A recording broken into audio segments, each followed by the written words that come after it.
Good day, Brutal Planet listeners. This is Eric Peterson, and today I'm joined by Ben Lionetti from the band Lakeshore. Ben, how you doing? I'm doing all right. I'm here with our singer Jesse as well. So Oh, are you? two Okay, for so one, 2 for 1 deal today. two for one. Nice. So how are you guys doing? Doing all right. Just getting some stuff in order for the tour that we're about to go on. Well, not about to, but April 29th we leave. Just getting some stuff ready for that. Nice. So I've been listening to you guys' music the last few days and really loving it. How did the band come about? Um,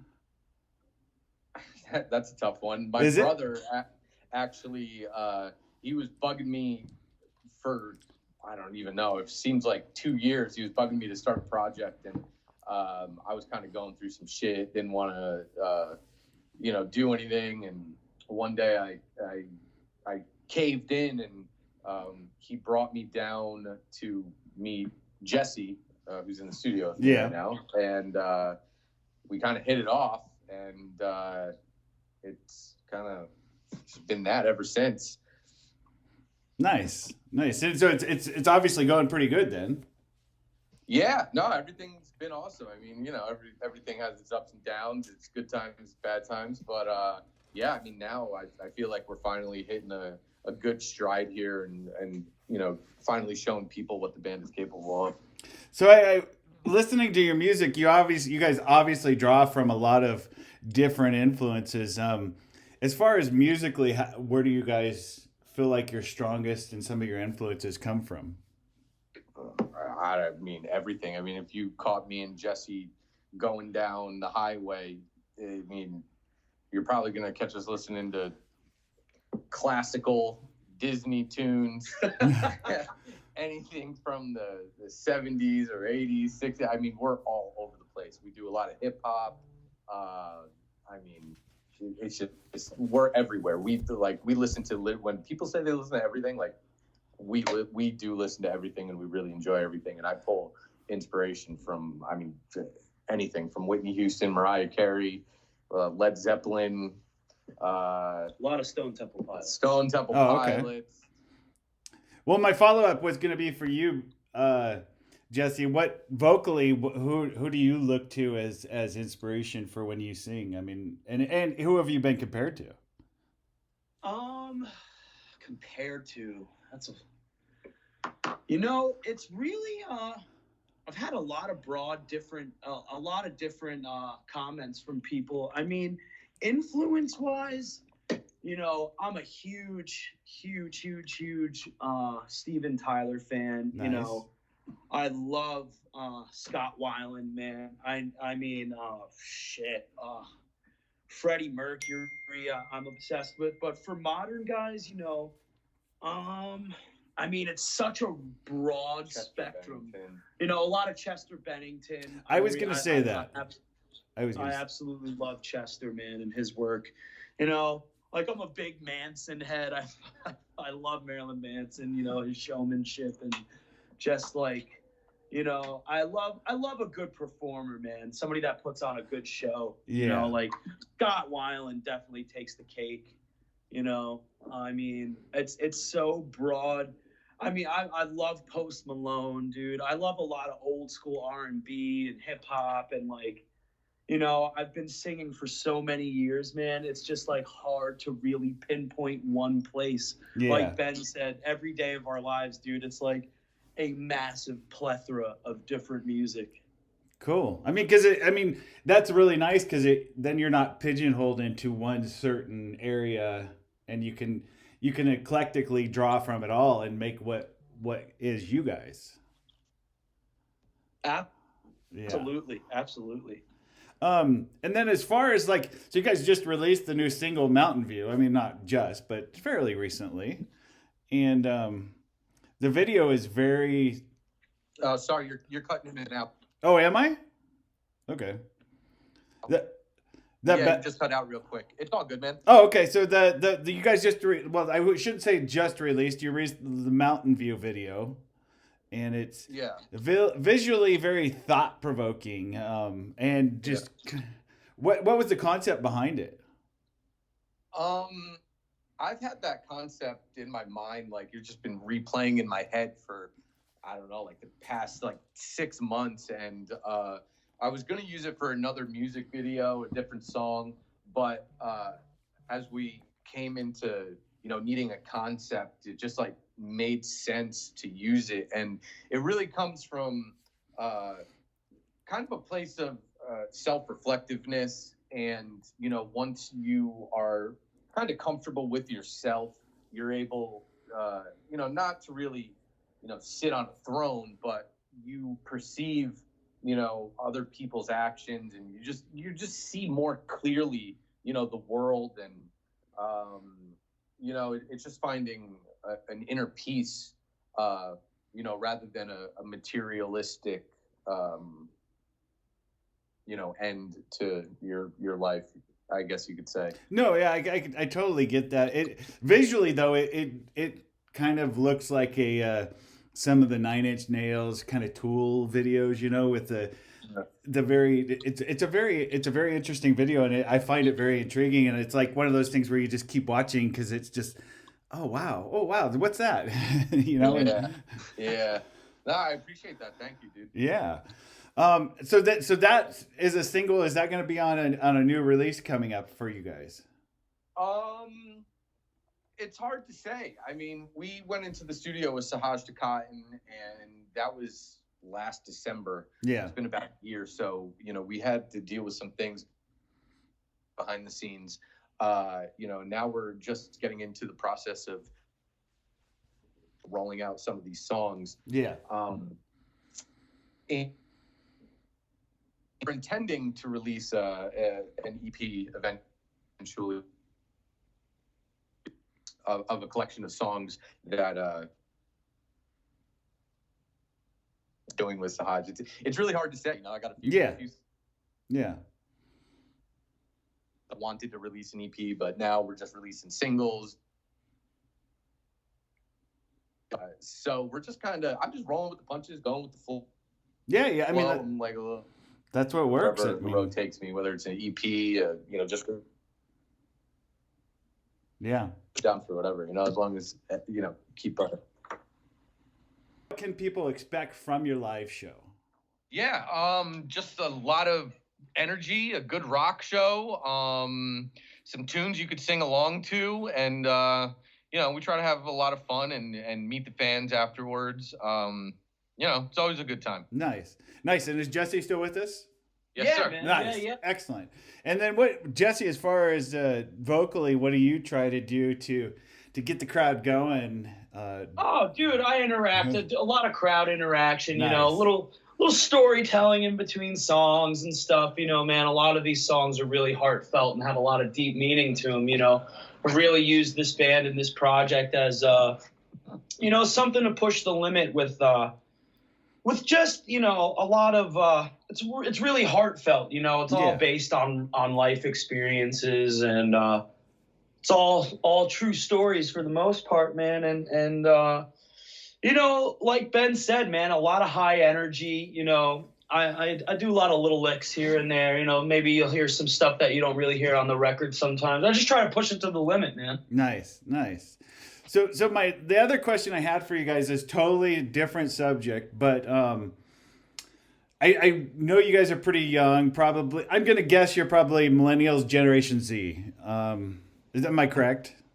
Yeah, let's go with that. So yeah, so in the music industry is always changing. How have you seen it change to as a result of your generation moving into the music industry versus the Generation X and the baby boomers? I mean, I don't think you want to answer that question, because I really don't like music today. I think real music happened between the 40s, 50s, 60s, 70s, and maybe even in the 80s. I mean, I love 90s too, but I mean, anything past 2010, it just has become so synthetic, so repetitive, so run of the mill. nobody's pushing the boundaries. Everybody goes, oh, well, this is successful, so that's what I need to do. Oh, this singer sounds like that, so this is what I need to do. And music today is just a bunch of bullshit. Yeah. All the bands are pretty much a bunch of bullshit. And, you know, you could say the same about us. I get it. But, you know, I know what I'm doing. I know what you know, we're putting into this. And, you know, I think that's kind of what Mountain View is about, because, you know, you see all of that, you know, stuff. I mean, yeah, I'm not the oldest dude in the world, but I've seen a lot. I've met a lot of people. I've done a lot of things with my life and my music career. So I just try to keep it as real as humanly possible. And you could dig it or you could not dig it. But there's one thing, I'm definitely not fake. And, you know, I feel like I could spot those bands a million miles away. So what changes have you seen in the music industry in your time being in it that you either became synthetic? You know, that bands sounding the same. The you know, like, I guess, like, back in the day, you know, you had a handful of bands because those were the most talented bands. And, you know, today's day and age, you know, you listen to metalcore or pop punk. It's just like every band in their specific genre sounds exactly the same, and all their songs sound exactly the same. And I think that's one of the reasons why I even take this project so seriously. It's like, yeah, you know, it's cool to take influence and all that stuff, but, you know, once you become just a part of, like, that repetitive thing, like, oh, looking towards somebody, be like, oh, well, that's how I need to sound now, or this is how I need to sing now, or this is how our songs need to sing now, or sound now. It just, you know, it waters down real musicians, and it waters down, you know, the hard work that our, if you want to put it, forefathers put in, you know, like, you go listen to Steven Tyler or Chester Bennington or any, like, real rock group, or, I mean, just any person in general who really means it, even if it's fucking Whitney Houston. You know, look at that talent, and then look at the talent of today's bands, and it's fucking garbage. I feel like when there's so many subcategories now that it pigeonholes a lot of people into a certain category, and they have to feel like they fit in that category, which limits their ability to express their musical creativity. Yeah, exactly. And I think that one of the things when we started writing this new material is we were just like, we're going to do whatever we want. That's just how it's going to be. People are going to hate it. People are going to love it. And, you know, we'll separate ourselves one way or another. And if you listen, like, this next single that we're coming out with, there's just so many influences. We've had a few people listen to it, to all the songs. None of them sound the same, but they are all Lakeshore. And one guy, a booking agent, described it. He was like, yo, this EP has so many flavors in it, but it's all so cohesive, you know? And that feels good, you know? Like, it's like if you go and listen to a Linkin Park or an Aerosmith, you know, record or album, there's so many different things. You know, you have, like, Walk This Way with Run DMC, obviously Linkin Park Hybrid Theory. I mean, even Stone Temple Pilots, Steely Dan. I mean, any of the greats. Yeah, they're the band that they're in, but they don't really stick to they don't stick to one thing, you know? They're experimental. They like to move around and, you know, have fun with music. That's what I always say. Like, people are like, oh, well, what, how do you describe your band or you as a musician? I'm just like, we are music, you know, that's it. I'm not rock and roll. I'm not metal. I just do what I want. I'm a pure music listener. And so do you guys feel like the whole, do you feel that the whole, you know, streaming thing and that has affected the way you write music and sell music?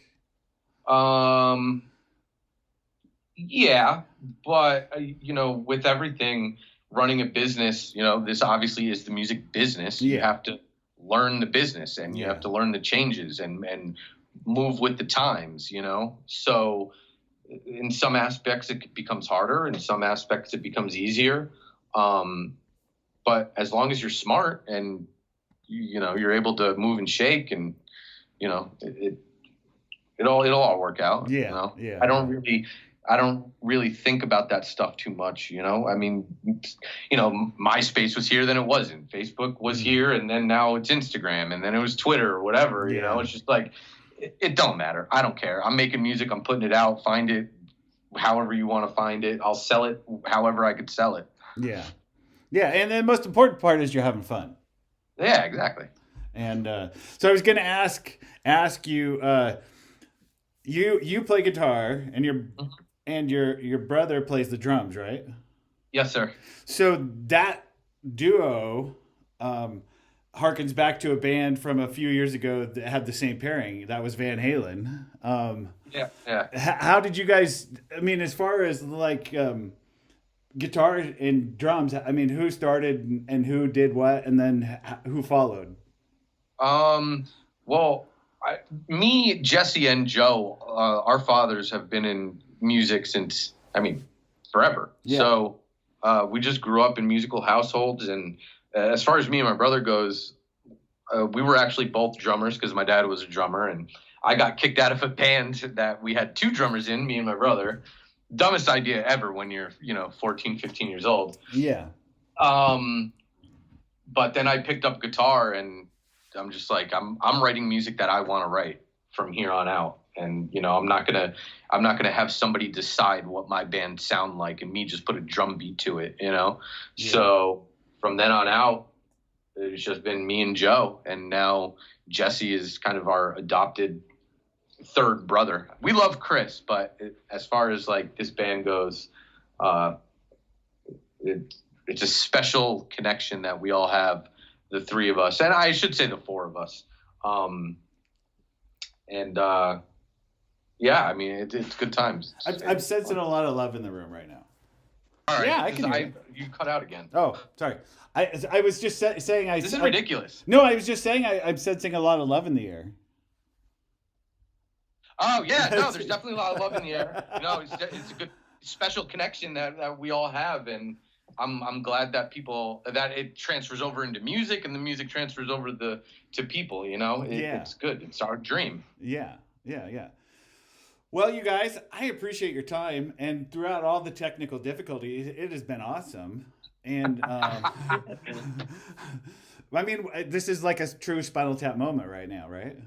Yeah, I don't know what's going on. So are you just going to take the 3 different segments that we did and just splice them together, and we'll just sound different from one second to the next? I will probably what I'll do is I'll just upload it onto YouTube. So yeah, have everybody hear what the well, I won't put that part up.